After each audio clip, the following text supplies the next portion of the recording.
Paro mopogore opogore medo nyuolore e kind jodolo kotenore gi okang' mokaw gi kuku mar jotend migepe mar puodho paro ma sirikal loso chike matayo kuonde lamo ma pacho kaendi.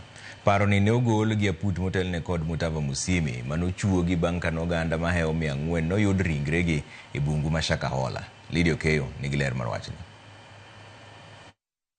Okang' no makoro kaw gi kuku mar jotend migepe mar puodho paro mar chugo chike matayo kuonde lamo koro nyuolo paro mopogore opogore. Lokruoge ma kamago ting'o loso chike mabiro tayo ute lamo, chugo aput mabiro rango weche kod chal ute lamo, jiwo riwruoge mag kuonde lamo, kendo neno ni chenro magi otam makare. Jadolo mar kanisa mar All Saints Cathedral, Provost Ivan Somolo, osiro okang' makamano ma owacho ni biro gayo leo magalagala machuogore e Turkay. Kata kamano, jadolo mar Power of Jesus Around the World, Bishop Pogonyo Ngede, ogwenyore kod paro makamano. Wasebedo e riwruoge mag dinde mag jotend kanise mopogore opogore. Tachiel kuom gik ma wasebedo ka wawacho ni nyaka walu yorno mondo wabed kod gima iluongo ni code of conduct. Mano kobeti, wabiro chwalo bende ne kata migawo miwacho ni biro keti no endo. Mondo mi bed jadolo, onego bed ni ichopo 1, 2 kod 3 ma kiwuok oko mar mani to koro duol ma wacho chande nyalo dil kodi kaka chik dwaro.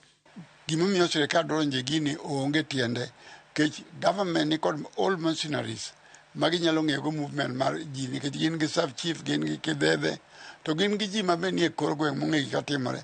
Ka ng'ato puonjne opogore to ji winjo te onge ng'ama nyalo ogi gimitimo ir mudho mok nyaneno. Jadolo Evans dwaro mondo mi commission ma iget chuogino, kata kamano nyaka ting' jodolo maka ok kamano to paro makamano biro gore Luanda. Ka korka kore, Bishop Pogonyo Ngede to neno ni nowinjo kawo pach jopiny kata kapok opuodh paro makamano. Ok inyal loso gima dwa tayo ngima mar weche lamo to kiketo jok man kod lony e wachni. Lydia, mano waluongo gi dho kisungu ni non-negotiable. Mano modho pi chon gokinyi. Reform ma sirikal kelo mondo ket ka magi eri ok bi konyo. Agidwaro mondo onego bedie public participation ma jogi bedie piny, ma ji bedie piny, ma ji wuoye te. Koro idhi yore od bura.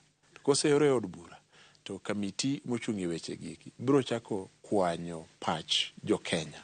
To kanye kama jodolo kawan gi jo bishobewa gi archbishobewa ibiro kawo pachgi. Omiyo kata duolno kibiro losi biro yudo ka ji osetwak mochiwo pachgi malach mokalo. Bishop ogonyo seo sirikal kuom rem kawo okang' marito oganda. Kaluwore ne gin kod teku mar ng'eyo gik matimore konde duto ma pachoka, to kar mano gidwa donjore e kanise duto nyaka mago moriere. Jachien nobiro mondo kwal, nobiro mondo negi, nobiro mondo kethi. To wan kaka jomanie spiritual realm, wang'eyo kaka wadil kod chunje mochido gi te. Kanisa dhi maber nyaka ndalo man wayudo uhuru, kata kapok wayudo uhuru, kata indigenous churches manochakoregi. Ng'eny gi osebedo ka luwo gi follow up their constitution to kendo pogi ketho. To ka joma oseketho ngech gombo mar pinyni kata gombo mwandu momiyo jomoko timo moko magalagala makoro gimiyo ginego kata ji tho mondo yudie pesani. Joma kamago sirikal ok onego nywandgi kanisa mamoko. Jopiny nyokwa mondo mi obed motang' kendo kik gitem donjore lamo moko magalagala manyalo keto ngimagi kamarach. Lydia Okeyo, Ramogi TV, Nairobi.